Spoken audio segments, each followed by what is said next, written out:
نن 4 دسمبر د زیارت په ورځ ماسپښینه بعد د بزم محمود قرم جنسی پېښور زیر اهتمام عظیم الشان کانفرنس و تقریري مقابلې انعقاد شوی دی چې دې کانفرنس کې او دې تقریري مقابلې کې به الحمدلله زمونږه صوبایي قیادت او قوي امید دی چې زمونږه مرکزي قیادت هم شرکت وکړي.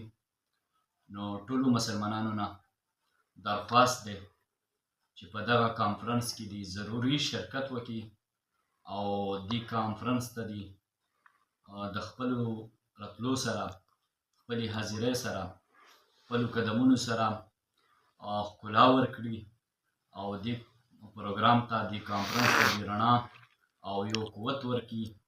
بزم محمود رحمه الله دا هغه عظیم الشان پلیټفارم دی چې دې په ذریعې سره زمونږه د قرم جنسي نوجوانان د هغوی ذهني ابیاري کېږي چې هغوی کې د تحریري او تقریري مقابلې استعداد پیدا کېږي او د قلم او د کتاب خاوندان جوړېږي.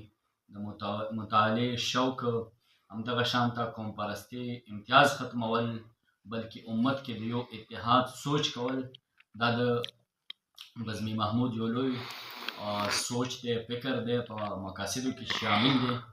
نو بزم محمود کوشش دا دی چې د عقیدې ختم نبوت او حیات عیسی امام مهدي علیه الرضوان دفاع او دې سره سره ناموس رسالت ناموس صحابه او د څومره عقاید د دې دفاع او دې سره سره د فتنو هر قسم فتنو که هغه الحاد دی که هغه قادیاني دی د هغوی په هر پلیټفارم باندې مقابله کول دا د بزم محمود په مقاصدو کې شامل دي.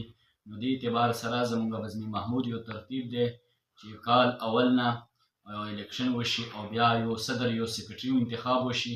صدر سیکرټري بیا دغه کوم بزم محمود پلیټفارم دی دا تر اخیره پورې روان وي او اخیر کې بیا د کانفرنس انعقاد وشي.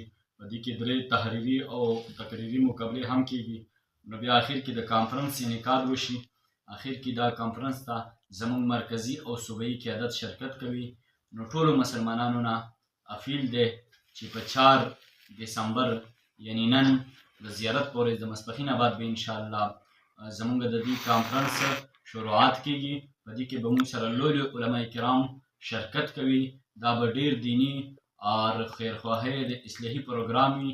نو ټولو مسلمانانو نه درخواست دی التجا دی چې ټول مسلمانان په دې کانفرنس کې شرکت وکړي او ثواب درین حاصل کړي. جزاکم الله خیر.